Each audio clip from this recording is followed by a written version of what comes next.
네, 인사하겠습니다. 안녕하세요.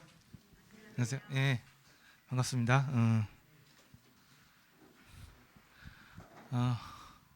5월이 됐습니다.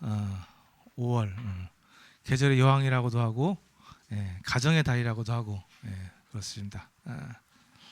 5월이 되면 다들 스케줄이 또 막 행사가 많으시죠. 어버이날이 있고 또 어린이날이 있다 보니까 저같이 이제 애들을 키우는 집은 행사가 좀 많습니다. 애들도 챙겨야 되고 부모님도 챙겨야 되고 또 부모님도 양가를 이렇게 챙겨야 하기 때문에 또 부모님이 따로따로 사시면은 찾아가야 되기 때문에 좀 더 좀 스케줄이 많아지죠. 저도 이제 오늘 광주에 가야 됩니다. 그래서 광주에 가서 우리 장인어른 뵙고 와야 합니다. 저저번 주 아니죠. 그러니까 그저께는 어린이날이었죠. 그래서 이제 어린이날이면 이제 또 이제 부모들은 애들을 챙겨야 하기 때문에 행사들이 많은데 마침 이제 또 이렇게 계획했던 행사들이 비 때문에 취소돼가지고 집안에서 애들이랑 시간을 보냈습니다. 우리 제가 그 애가 셋 있다고 말씀드렸죠. 막내가 초등학교 3학년이고요. 둘째가 4학년 그리고 첫째가 중학교 1학년입니다.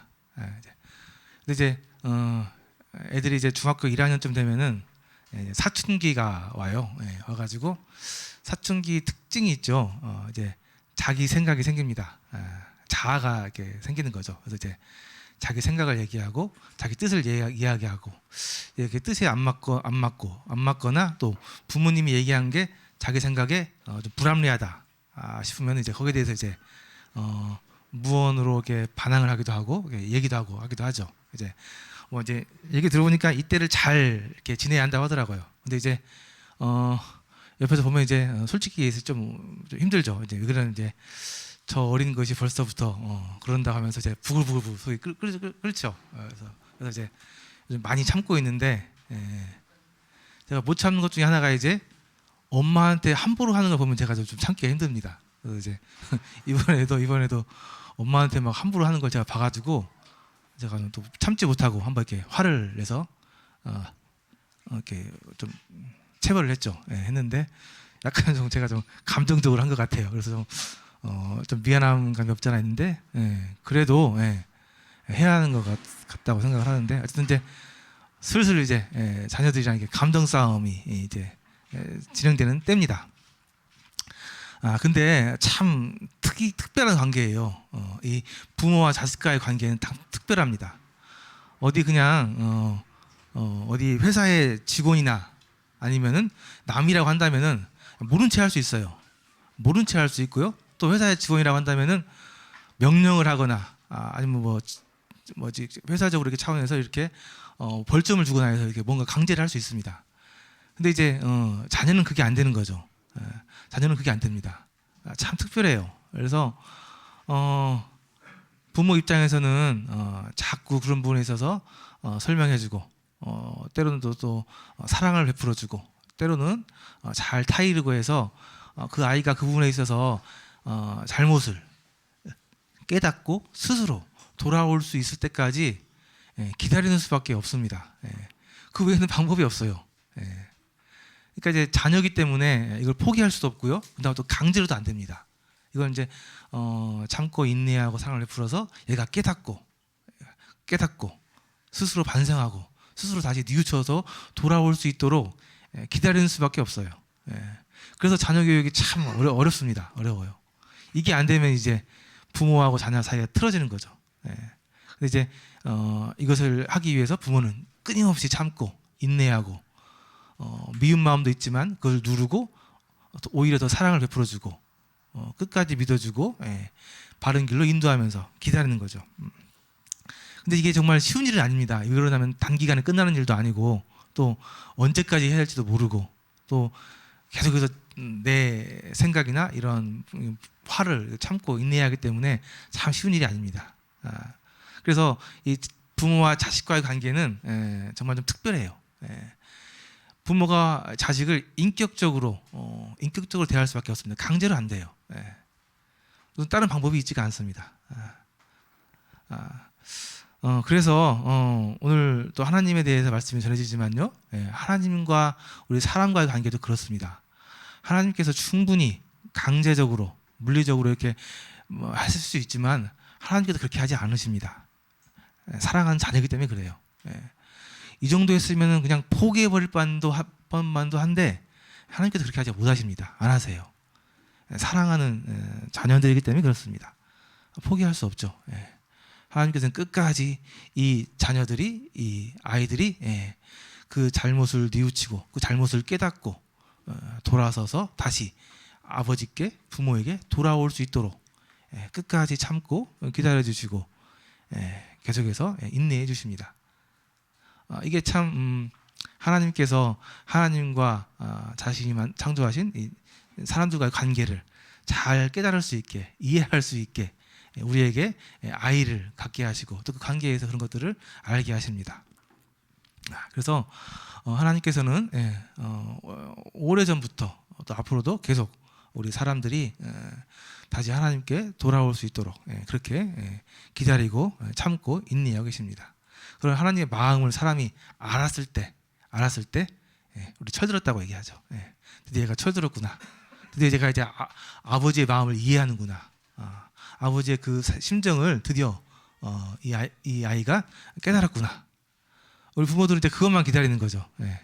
이게 철드는 게 강제로 안 되기 때문에 그렇습니다. 그래서 하나님께서도 이렇게 계속해서 오랫동안 우리가 하나님의 마음을 깨닫고 다시 하나님께로 돌아오기를 기다립니다.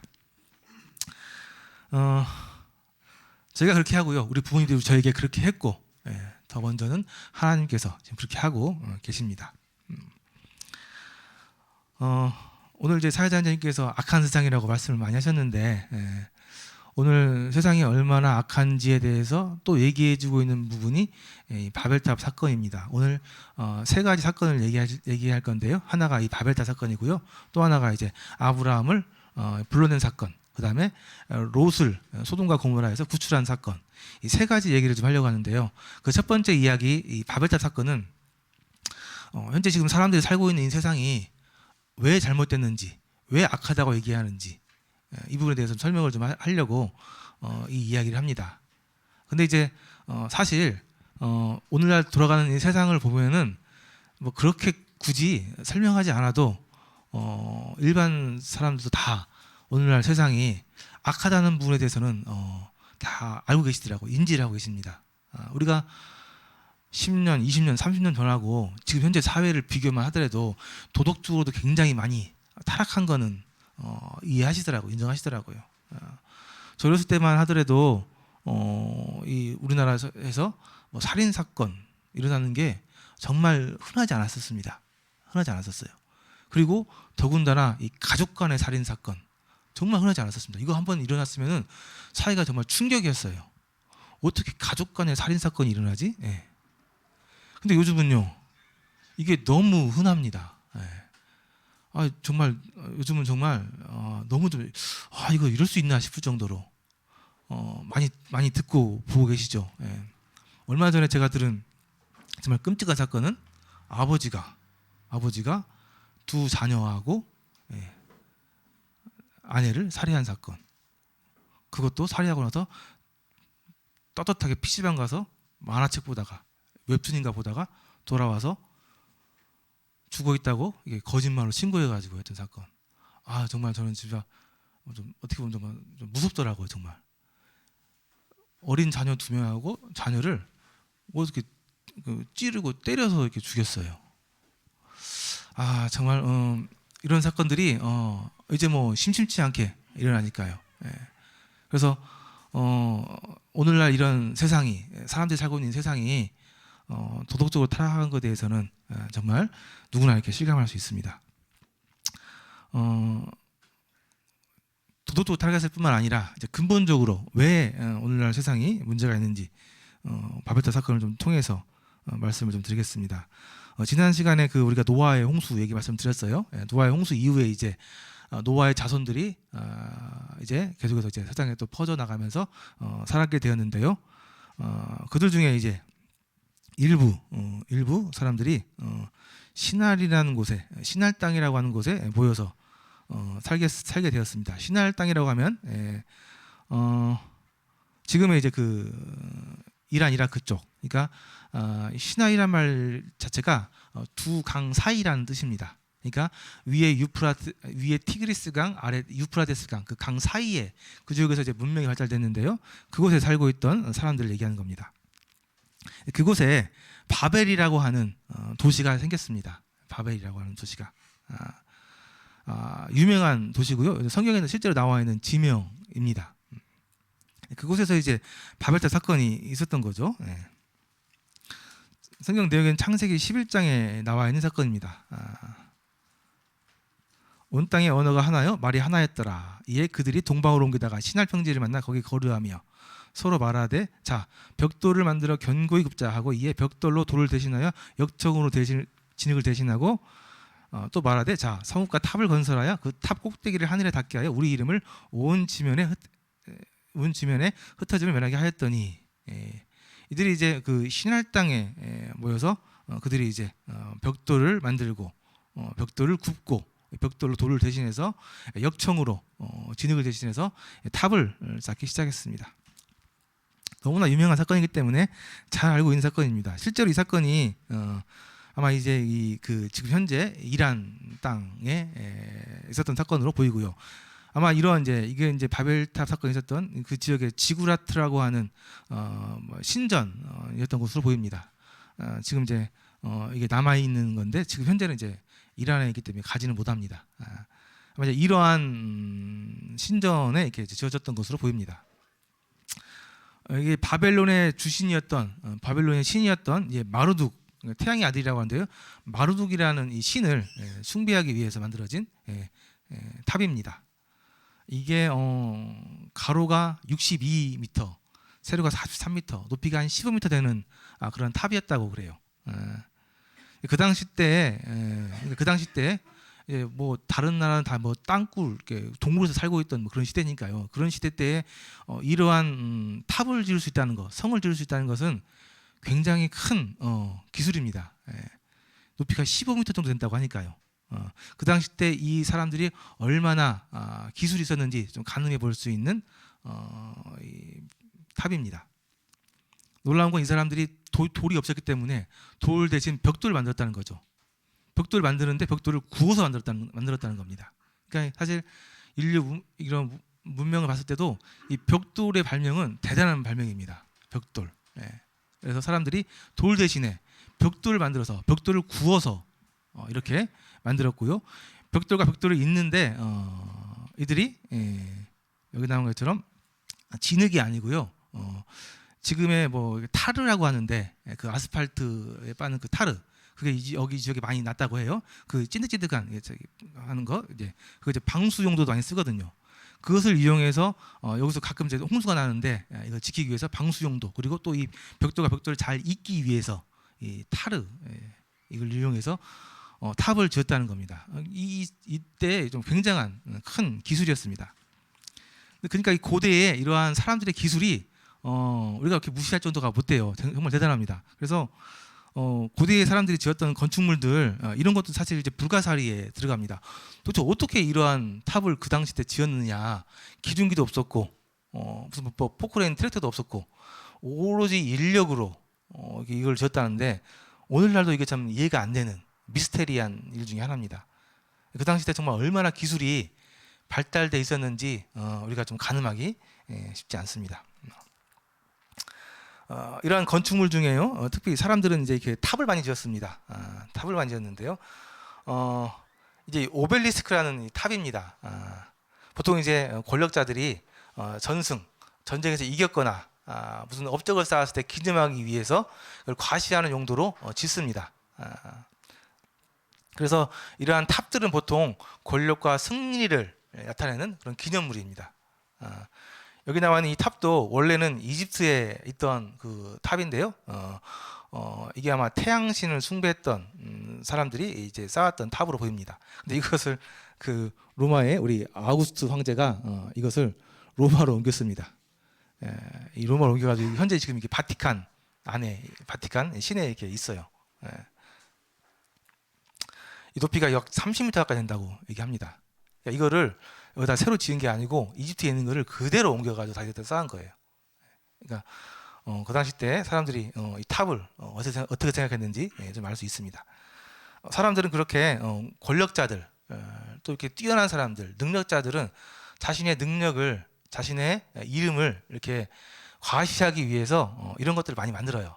그래서 오늘날도 다르지 않습니다. 이 바벨탑 사건에서 보는 것 같이 많은 사람들이 높이 쌓는 걸 좋아해요.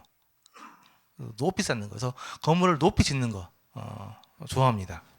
그래서 제가 한번 찾아봤더니 전 세계에서 가장 최고층 빌딩 찾아봤더니 이렇습니다. 잘 안 보이시죠? 근데 이제 어쨌든 중요한 건 전 세계 5위 건물. 저기 맨 위에 왼쪽에 있는 이 제다타워라는 이거는 이제 지금 현재 짓고 있는 건물이에요. 이게 완공이 되면은 거의 이제 최초로 1km가 넘어가는 높이의 이제 이 빌딩이 생기는 겁니다. 이게 그 사우디아라비아의 제다라는 도시가 있습니다. 그쪽에 지금 짓고 있는데요. 이게 원래는 계획상으로는 2019년에 완공됐어야 되는데 아직도 완공이 안 되고 지금 계속 짓고 있습니다. 그래서 이게 이제 완공이 되면은 전 세계에서 가장 높은 빌딩, 1km가 넘는 높이의 빌딩이 생기게 됩니다. 현재 가장 높은 빌딩은 아랍에미리트 두바이에 있는 브리즈 칼리파라는 빌딩입니다. 높이가 828m입니다. 현재 세계에서 가장 높은 빌딩이에요. 그리고 중국에 그 다음이 상하이 타워가 있고요. 그 다음에 사우디의 아브라즈 알바이트 타워라는 게 있고요. 그 다음에 중국에 또 황인 파이낸스 타워라는 것이 있고, 그리고 그 다음 현재 5번째 높은 빌딩이 한국 서울에 있는 롯데타워 되겠습니다. 이게 이제 높이가 555m 되는 빌딩입니다. 그러니까 우리나라도 대단하죠. 우리나라도 대단합니다. 우리나라 그 건축 기술이 상당합니다. 상당해요. 근데 이렇게 빌딩을 높이 지을 때 뭐가 가장 어려운지 아세요? 뭐가 가장 어려울 것 같아요? 뭐 좀 건축에 관심 있는 분들 아시는데요. 바닥 기초가 가장 어렵습니다. 왜 그러냐면요, 이 높이의 그 무게를 견딜 수 있는 구조물이 없어요. 지금 뭐 시멘트 있는데요, 시멘트에 한계가 있습니다. 너무 높이 올라가면 무게가 너무 나가기 때문에 이 밭 밑에서 그 무게를 견딜 수가 없어요. 그래서 이 무게를 견딜 수 있는 구조를 만드는 게 이 높이 올라가는 빌딩 기술의 핵심 중에 하나입니다. 그래서 그거 하고요. 또 하나가 이제 문제가 뭐냐면, 이제 높이 올라가면 바람 때문에 건물이 휘청휘청하거든요. 그래서 이 바람에 견딜 수 있는 구조물을 만드는 게 또 하나의 숙제입니다.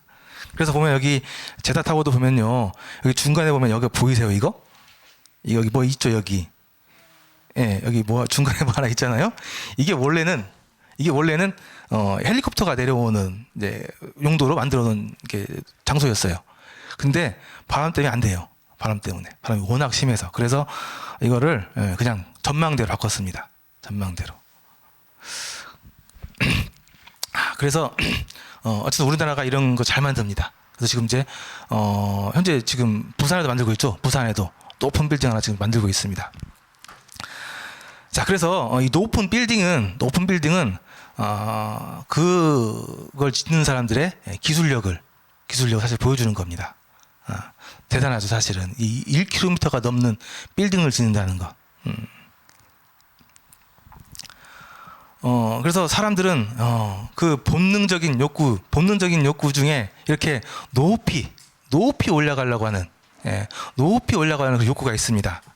이제 그것이 잘 나타나는 사건이 이 바벨탑 사건이에요. 그래서 이제 이 사람들이 이제 자신의 기술력을, 자신의 이름을 높이 올리기 위해서 이 바벨탑을 쌓았습니다.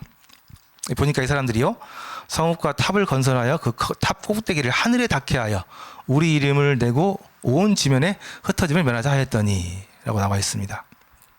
그래서 사람들은 모여 살면서 그들의 이름을 지면에 사람들에게 내기 위해서 뭔가를 하는데 이 하는 일들이 다 자신들의 이름을 내기 위한 일들입니다. 사람들은 안타깝게도 하나님을 떠났고요, 하나님 없이 살아가기 위해서 그들의 기술을, 문명을 발전시켰습니다. 그들이 스스로 하나님 없이 자기들 스스로 자기 힘으로 자기 뜻대로 살 수 있다는 것을 증명하고 싶었고요. 더 나아가서는 하늘에 높이 닿아가지고 우리가 하나님같이 될 수 있다는 그런 것들을 증명하고 싶었습니다. 그렇게 자신들의 이름을 하늘에 내고 싶었어요. 그래서 여기 나와 있는 것처럼 그들이 먼저 성읍을 지었죠. 모여 살면서 성읍을 지었습니다. 성읍을 짓고 거기 안에 탑을 만들어서 이 탑 꼭대기를 하늘에 닿게 했다는 겁니다. 하늘에. 이거는 이 사람들의 의도는 처음 사단이 하나님 앞에서 쫓겨났던 그 모습과 거의 유사합니다.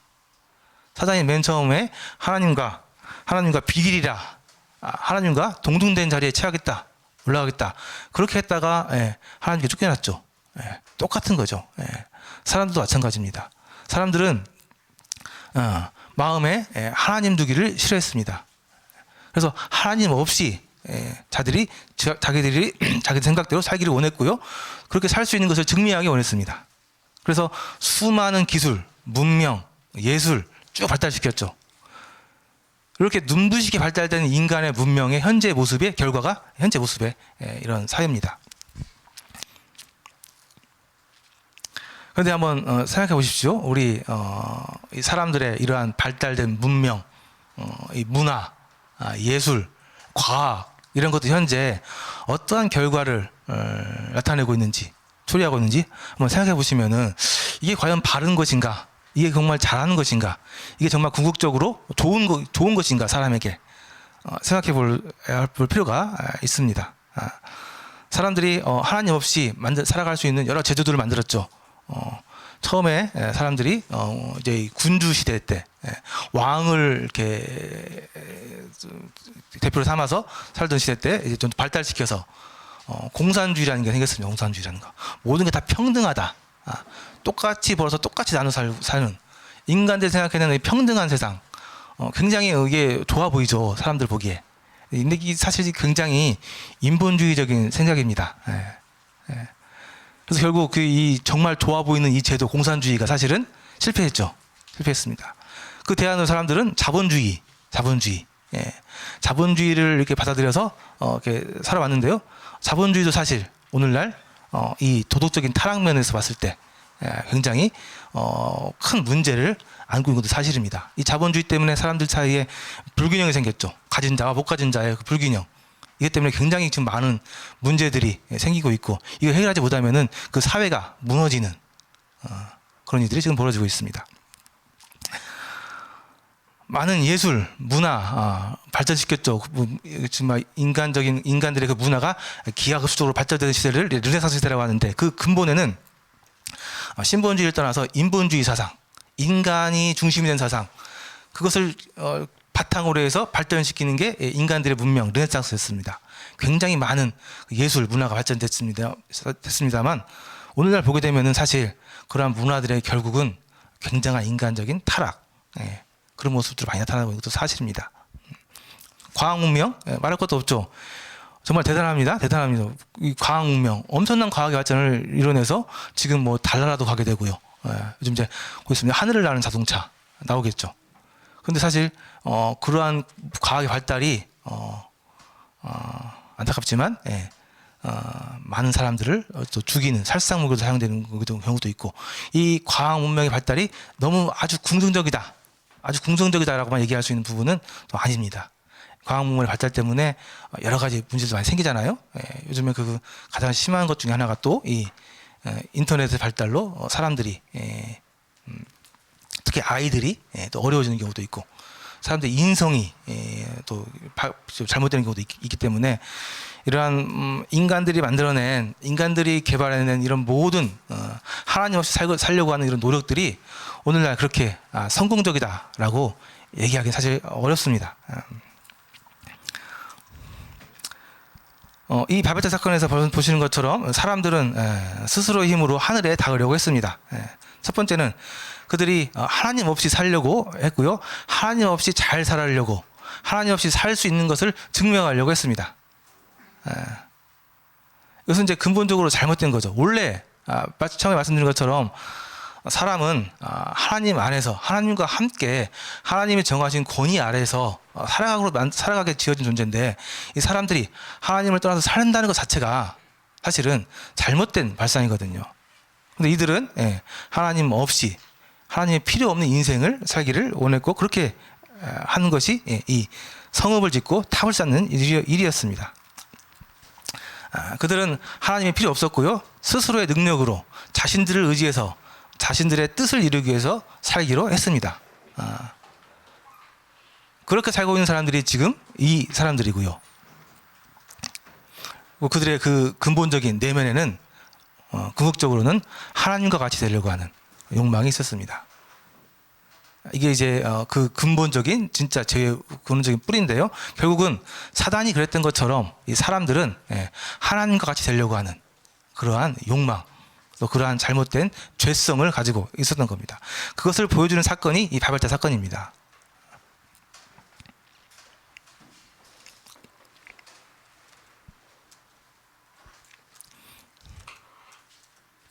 그래서 그들이 탑 꼭대기를 하늘에 닿게 했을 뿐만 아니라 그들의 이름을, 자신들의 이름을 온 지면에 냈다고 나와 있는데요. 실제로 그렇습니다. 그 지구라트에 있는 그 벽돌들을 이렇게 실제로 찾아보니까요, 거기 벽돌을 짓는, 그 탑을 짓는데 참여했던 사람들의 이름이 실제로 많이 적혀 있었고요.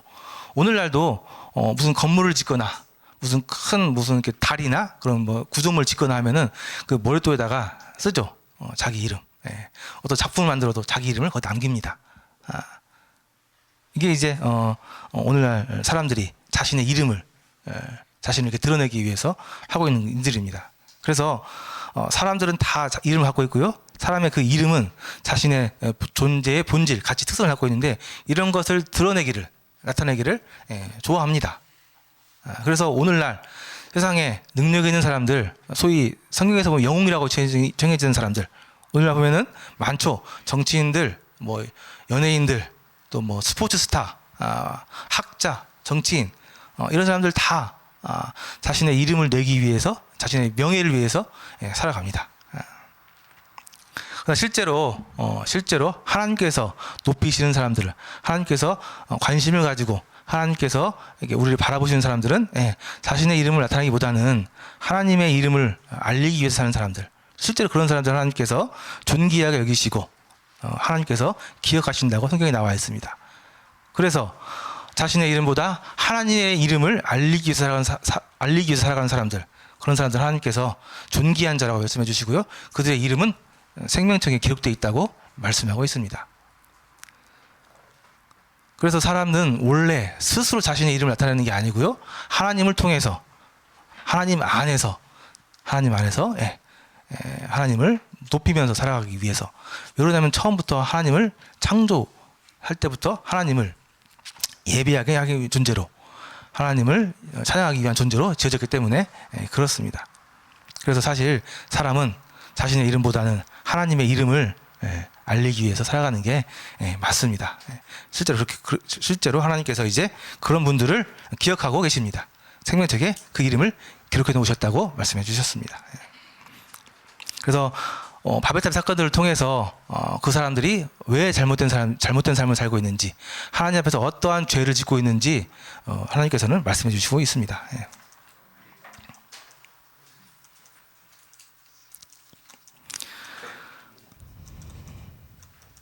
실제로 이제 하나님께서는 그것을 내버려두지 않으시고 내려오셔서 하나님께서 언어를 혼잡하게 하셔가지고 그들을 싹 흩으셨죠. 그래서 사람들은 이제 맨 처음엔 하나의 언어였지만 나중에 이제 여러 가지 언어들을 이렇게 생기면서 서로 소통하기 좀 어려워졌죠. 사실 하나님께서 사람들을 소통하기 어렵게 한 것은 어떻게 보면 참 은혜라고 얘기할 수 있습니다.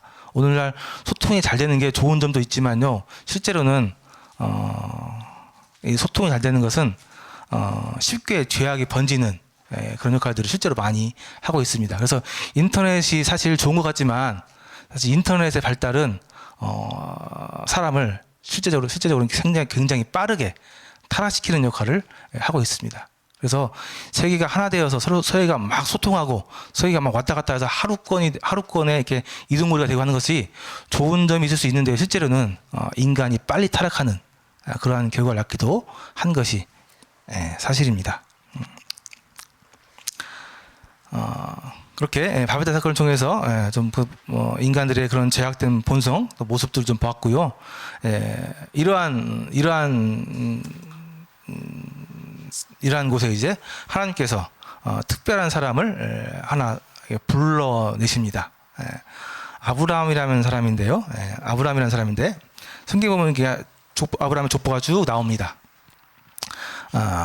하나님께서 이 쭉 나오는 사람들 중에 아브라함이라는 사람을 특별히 불러서 아브라함을 불러냅니다. 창세기 12장에 보니까요, 여호와께서 아브라함에게 이르시되 너는 너의 고향과 친척과 아버지의 집을 떠나 내가 내게 보여줄 땅으로 가라라고 하면서 아브라함을 불러낸 사건이 나오는데요. 실제로 이 아브라함이 살던 곳은 메소포타미아 지역 그쪽에 이제 지금 사우디아라비아 그쪽 좀 오른쪽에 이 우르라는 곳입니다. 갈대아 우르라는 지역에 살고 있었습니다. 굉장히 여기도 많은 문명이 발달됐던 지역인데요. 연구에 의하면 이곳에서 그 당시 때 수세식 화장실이 있었던 것으로 보이는 유물들이 발견이 됐습니다. 그러니까 그 당시 때 수세식 화장실을 썼을 정도였으니까요. 굉장히 문명이 발달됐었던 곳으로 보이고요. 이곳에 이 아브라함이라는 사람도 살고 있었습니다. 그러니까 굉장히 문명이 잘 발달된 아주 편리한 좋은 도시에 살고 있었던 거죠. 그런데 아까 보신 것처럼 이렇게 도시가 발달된 지역은 편리한 문명이 있지만 실제로는 굉장히 하나님과는 거리가 먼 사람들이 살고 있는 곳이 대부분이었습니다. 하나님 없이 살고 있는 사람들.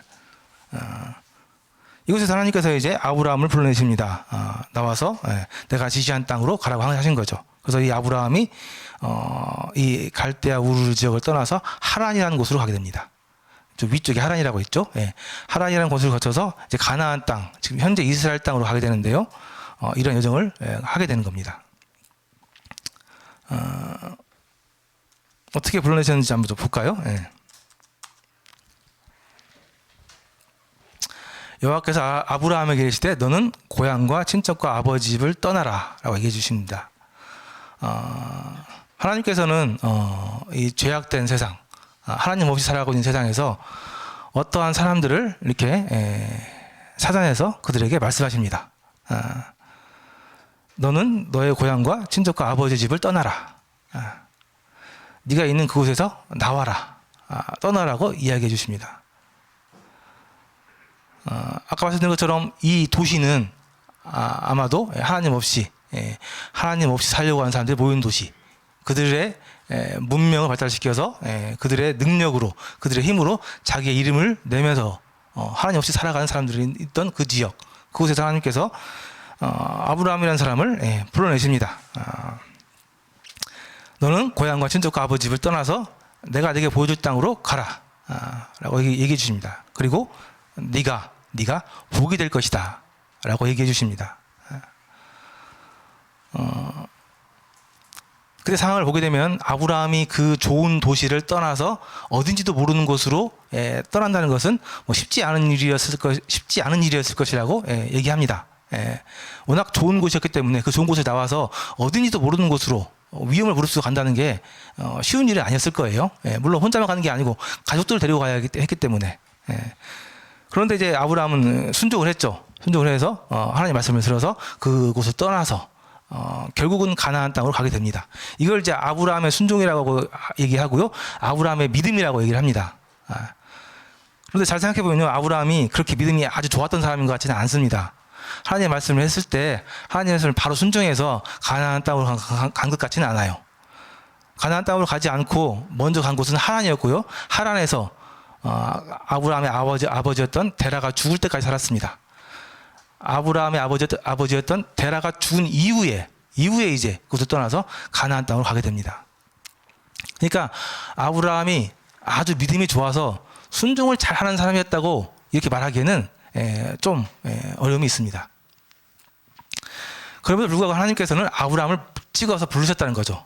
아브라함에게 얘기해서 네가 그것을 나와서 내가 지시한 땅으로 가라.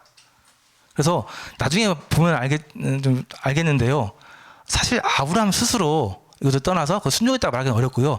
하나님께서 그렇게 하셨다라고 보는 게 사실 정확합니다. 아브라함이 믿음의 조상이라고 하는데요. 아브라함의 믿음이 처음부터 좋았던 건 아닙니다.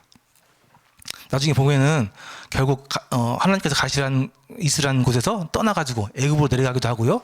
애굽에 내려가서 이 부인을 이렇게 좀 팔기도 하는, 믿음이 좋은 사람이라고 보기에는 그런 사람이 하는 일이라고 보기 어려운 그런 일들을 많이 하거든요. 그래서 결국은 이 아브라함이라는 사람이 믿음의 조상이 되었는데요. 믿음의 조상이 된 것은 그 사람이 믿음이 좋았던 게 아니고요.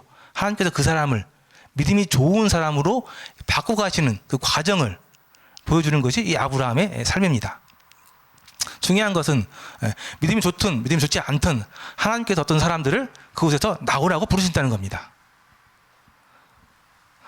하나님은 오늘도 지금도 언제나 하나님께서 선택하신 백성들, 자녀들을 부르고 계십니다. 누구누구야? 너 거기서 나와라. 거기서 나와라. 거기를 떠나라. 그리고 내가 지시한 곳으로 가라. 그렇게 하게 되면 너는 복이 될 것이다. 하나님께서 이제 약속해 주신 복, 그 복이 될 것이다 라고 얘기해 주십니다. 지금 네가 있는 그곳, 하나님 없이, 하나님 없이 내 뜻대로, 내 생각대로 하나님 없이 살아가는 그곳에서, 하나님 없이 살아가는 그 삶에서 나오라고 얘기하십니다. 말씀하고 계시는 거예요. 그것은 잘못됐다. 그것은 망하는 길이다. 그것은 잘못된 길이다.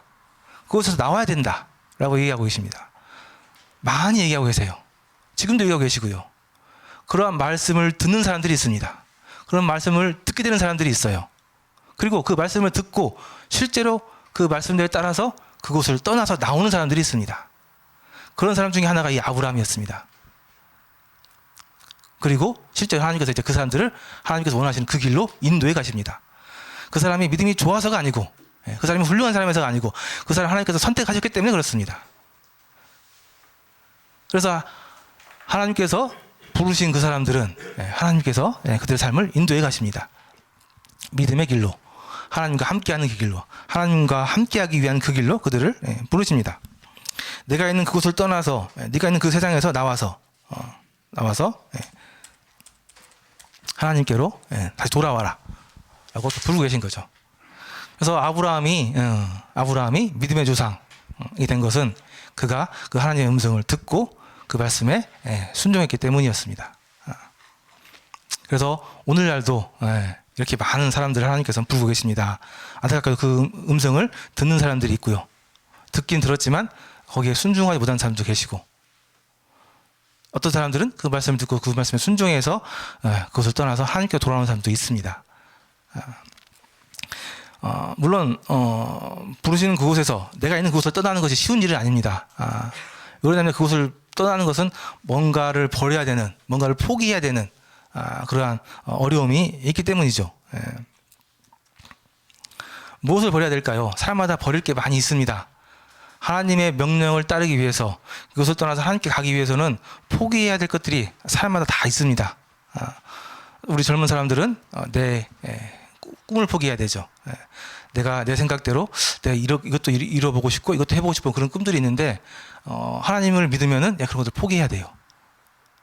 또 뭐 세상에서 재밌는 거 많잖아요. 뭐 여행도 많이 다니고 게임도 많이 하고 하고 싶은 그런 것들, 좋은 것들이 많이 있는데, 그런 것들을 하나님을 믿게 되면 포기해야 될 것 같은 그러한 그런 좀 포기해야 될 것들이 있죠. 근데 아브라함은 다행히, 모르겠습니다. 제가 생각하기에는 아브라함이 믿어서 그런 거 같지 않고, 제가 보기에는 아브라함이 그곳을 떠날 수밖에 없는 상황을 만드신 것 같아요. 그래서 어쩔 수 없이 가족들을 싹 데리고 하란으로 떠나던 것 같은데요. 하나님께서 그렇게 이끌어 가신다는 겁니다. 자, 그래서 이 아브라함이 하나님으로부터 음성을 듣고, 떠나라는 음성을 듣고 그것을 나와서 하나님께서 지시한 곳으로 갔던 것처럼, 하나님의 음성이 들리신다고 한다면, 하나님의 음성을 듣게 된다고 한다면은 그 음성을 진지하게 들으셨으면 좋겠습니다. 그리고 실제로 떠나기 위해서는 믿음이 필요한 부분이죠. 그러나 그 믿음은 우리에게 있는 게 아닙니다. 하나님께서 주시는 겁니다. 그런 음성이 들으셨다고 한다면은 하나님께 기도하시기 바랍니다. 하나님의 말씀을 따라서 순종할 수 있는 믿음을 주시라고 기도해 주시기 바랍니다. 아브라함도 제가 보기엔 스스로 그 믿음으로 스스로 떠난 것 같지는 않아요. 하나님께서 그 믿음을 도우셔서 믿음을 주셔서 그것을 떠날 수 있게 도와주셨을 것으로 보입니다. 그래서 하나님의 음성을 잘 들으셨다고 한다면은 하나님의 음성에 반응하실 수 있도록 또 그 믿음을 가질 수 있도록 기도하시면 좋겠습니다. 그래서 아브라함은 그 갈대아 우르 지역을 떠나서 하나님께서 명령하신 곳 가나안 땅으로 가시게 되고 약속의 땅으로 가시게 되시고요. 그곳에서 실제로 복이 되었습니다. 복이 되었고 복의 통로도 되었습니다. 그래서 하나님께서는 이 아브라함이라는 사람을 통해서 이제 그 하나님의 그 구속 사역을 쭉 출발해서 시작해 나가십니다. 그래서 이제 그 아브라함이라는 사람의 자손들 가운데서 여러 성경의 인물들이 나오고요. 궁극적으로는 이제 예수 그리스도라는 분이 그 아브라함의 자손에서 나오게 되는 겁니다. 그래서 하나님께서는 이 아브라함을 통해서 예수 그리스도를 통해서 창세전에 계획하셨던 모든 사람들을 사랑하신 그분의 구속 계획이 진행이 되는 겁니다. 자, 아브라함을 좀 살펴봤고요. 아브라함이 갈대아 우르 지역을 떠나서 이제 가나안 땅에 왔을 때요. 아내와 또 같이 데려온 조카가 있었습니다. 롯이라고 하는 조카였는데요. 이 롯과 함께 이제 같이 이 약속의 땅에 머물면서요. 이제 이 롯과 함께 더 이상 같이 있지 못하고 헤어져야 될 상황이 되었습니다. 그래서 이제 아브라함은 롯에게 선택권을 주죠. 이제 네가 나를 떠나야 된다. 떠나서 살아야 되는데, 자, 네가 이제 갈 곳을 정해라라고 얘기합니다. 네가 위로 올라가면 내가 밑으로 내려가고, 네가 오른쪽으로 가면 내가 왼쪽으로 가고. 그래서 이제 선택권을 롯에게 주게 됩니다. 그래서 롯은 이제 자기가 선택을 해서 자기가 이제 어떠한 지역으로 아브라함을 떠나서 독립해서 살아야 되는 그런 상황이 되었습니다. 그래서 이제 롯은 선택을 하게 되는데요. 어떤 지역을 선택했냐 하면은 소돔과 고모라라는 지역으로 가게 됩니다. 그 지역이 보이는 것처럼 현재 그 사해 지역의 오른쪽 아래에 있는 이제 그쪽 지역으로 추측이 되는데요. 정확한 지역은 알 수 없습니다. 그러나 어쨌든 중요한 것은 그 당시 때 이 소돔과 고모라 지역이 굉장히 살기 좋은 풍부한 나무도 많고요, 물도 많고 풍부한, 눈에 보기에 사람들 보기에 굉장히 살기 좋은 그런 지역이었다는 거죠. 그래서 롯은 이 소돔과 고모라를 선택해서 가게 됩니다. 근데 말씀해 보시면은 이 롯은 이 소돔과 고모라 지역을 정말 좋은 곳을 봤습니다. 아주 좋은 곳을 봤어요. 근데 그곳에서는 이미 많은 사람들이 하나님을 모르는, 하나님을 따르지 않는 많은 사람들이 살고 있던 그런 지역이었거든요. 근데 그곳에서 굉장히 풍부하고 좋고 또 여러 가지 것들이 많기 때문에 목축업을 하기 때문에 중요한 것은 물이랑 풀인데요. 그런 것이 많이 있었기 때문에 그것을 보고 그곳에 가게 됩니다. 이곳에서 보면 이제 하나님의 사람들이 뭔가를 선택하게 될 때 어떤 기준으로 선택을 해야 되는지 그런 부분들을 좀 교훈해주는 이야기인데요. 이 롯은 눈에 보기에 좋아 보이는 곳으로 선택을 해서 갔습니다. 그리고 잘 아시는 것처럼 그 결과는 이 하나님의 사람이 사람의 딸들과 섞여 살면서 굉장히 어려움을 겪게 됐고요. 실질적으로 그 타락하게 되는 그런 모습을 보게 됩니다. 그래서 처음에 말씀드린 것처럼 우리 사람은 원래 영적인 존재로 지어졌다고 말씀드렸고요. 영적인 시야로 세상을 보고 또 그 영적인 시야를 가지고 판단을 해야 된다고 말씀을 드렸죠. 그렇지만 그렇지 않은 많은 사람들이 눈에 보이는 대로, 눈에 보기에 좋아 보이는 대로 선택을 하기 때문에 하나님 없이 이렇게 많이 살아가고 있죠. 실제로 이렇게 롯은 이렇게 또 눈에 보이는 곳에 좋아 보이는 곳으로 가다 보니까 또 이런 어려움을 겪게 되었습니다. 그래서 이제 이 소돔과 고모라가 워낙 많이 타락했기 때문에 하나님께서는 이곳을 심판하기로 하셨고요. 말씀드린 것처럼 하나님께서는 이 죄악이 심한 곳은 심판하셔야 됩니다. 공의 하나님이시기 때문에 심판할 수밖에 없어요. 근데 그곳에 이 의인 롯이 있었다는 겁니다. 그래서 하나님께서는 이 롯이 그곳을 떠나도록 해주십니다. 그래서 먼저 천사를 보냈죠. 그곳에 나오라고. 똑같습니다. 오늘날도 하나님께서는 이 세상 가운데 있는 사람들, 그 중에 의인들, 그것을 나오라고, 그것을 떠나라고 지금도 얘기하고 계십니다. 항상 말씀하고 계시고요. 그것을 멸망시키기 전에 그 의인들을 그곳에서 구원하십니다. 하나님께서는 그곳을 심판하셔야 되는데요, 그곳에 있는 의인들은 구출하십니다. 그래서 그 의인들을 하나님께서는 나오라고, 그것을 떠나라고 말씀하고 계신 거죠. 그래서 실제로 이제 천사들이 가서 그 롯의 가족들을 떠나라고, 나오라고 했지만은 어떤 일들이 벌어졌습니까? 이미 많이 세상에 물들어진 그 롯의 가족들은 하나님의 말씀을 잘 듣지 않았습니다. 벌써 보니까 그곳에서 롯은 두 딸을 사람들에게 내어주는, 이미 뭐 거의 믿음의 사람이라고 보기 어려운 그러한 일들을 하고 있었고요. 롯의 아내도 이미 잘 아시는 것처럼 이 세상에 이 좋은 것들에 미련이 있어가지고 나중에 나오면서 그걸 쳐다보면서 소금 기둥이 되어버렸고요. 나중에 이 롯의 두 딸들은 아버지와 함께 근친상간을 하게 되는 끔찍한 죄를 짓게 되었고, 또 롯의 사위들은 장인의 말을 농담으로 여겼다고 하는 것처럼 이 믿음의 사람들이 세상에 들어가서 살면서 얼마나 이렇게 잘못된, 타락된 모습을 변했는지 이러한 모습을 보여줍니다. 그래서 결국 하나님께서는 이 롯을 구출해내는데 이 사위들은 장인의 말을 농담으로 여겼기 때문에 듣지 않았고요. 롯의 아내는 이 세상의 미련을 못 버리고 뒤를 돌아보다가 소금 기둥이 되었고요. 겨우 두 딸과 이 롯만 그것을 나오게 됩니다. 그리고 그 롯은 그 소돔과 고모라는 심판을 받아서 멸망하게 되었고요. 이것이 이제 이 소돔과 고모라 사건의 결말입니다.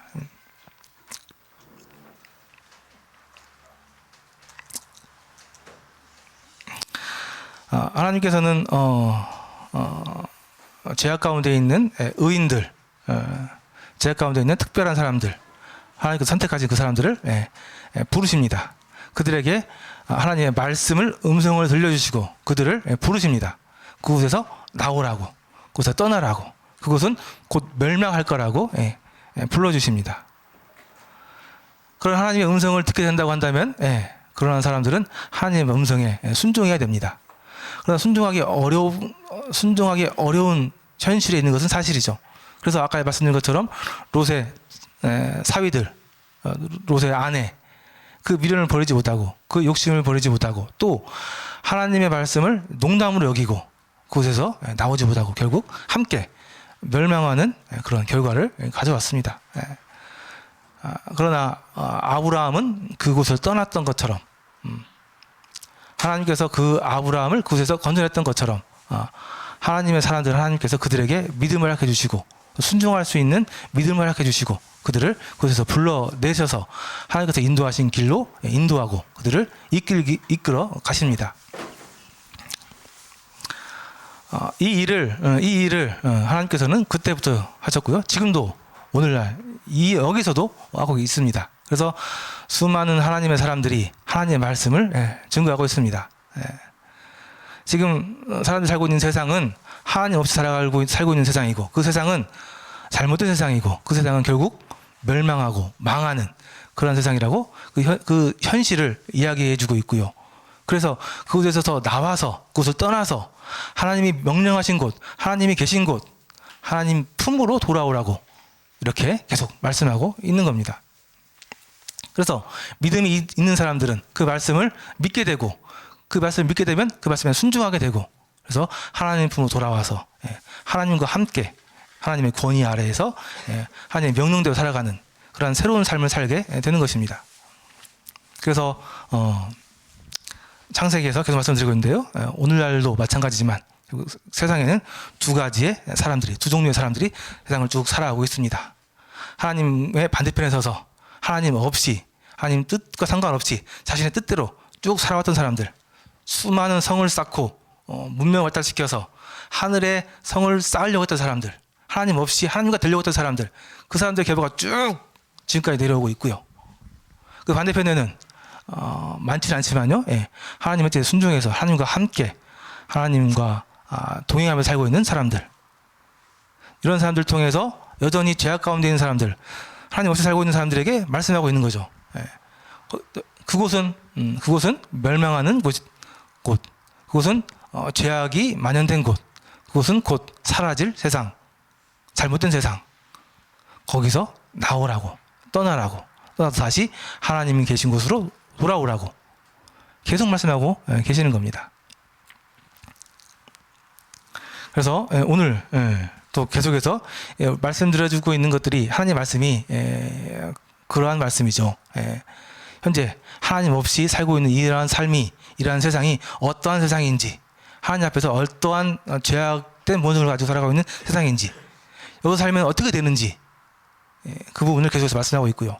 그런 분들에게, 그런 사람들에게 하나님께서 특별히 말씀하셔서 얘기해 주셔서 그것을 알게 하고 그 현실을 깨닫게 하고 그곳에서 떠나서 나와서 다시 하나님께 돌아오도록 이렇게 하나님께서 계속해서 말씀하고 계시고, 또 하나님께서 기다리고 인내하고 참고 계시는 겁니다. 이게 이제 아까 서두에 말씀드렸던 것처럼 부모가 자식이 다시 그 잘못된 길에서 깨닫고 돌이켜서 돌아오도록 계속 말씀하시고 계속 교훈해 주시고 계속 참고 기다려 주시는 아버지의, 부모의 마음.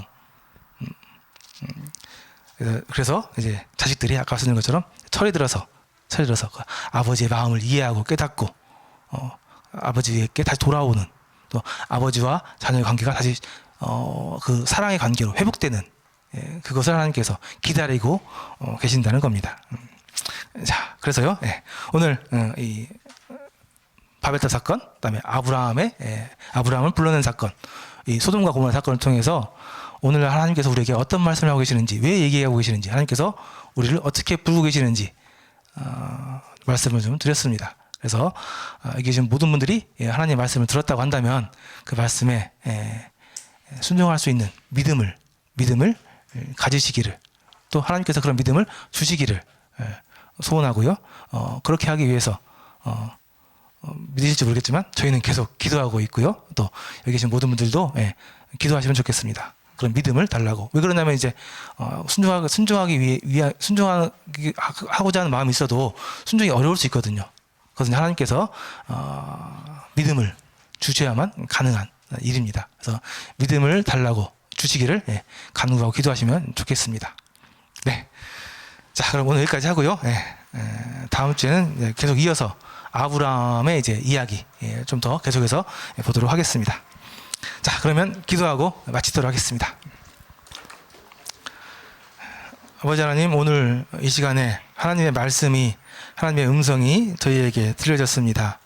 우리가 살고 있는, 하나님 없이 살고 있는 이 세상을 떠나고 나와서 이제 하나님께 돌아오라고 하는 하나님의 말씀을 저희가 듣게 되었습니다. 아버지 하나님, 저희에게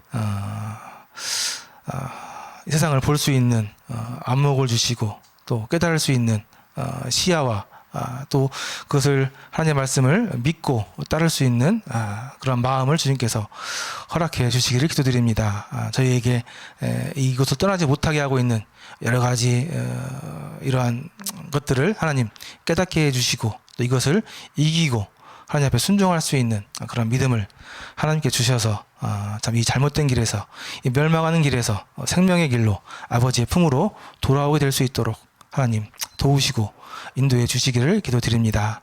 아버지 하나님, 다음 시간에도 말씀은 계속 전해질 텐데 하나님 함께 하셔서 말씀으로 깨닫고 또 믿음을 가질 수 있게 될 수 있도록, 말씀을 잘 들을 수 있도록 주님께서 도와주시고 인도해 주시기를 기도드립니다. 오늘의 시간을 감사드리며 예수님의 이름으로 기도드렸습니다. 아멘. 네, 오늘은 여기서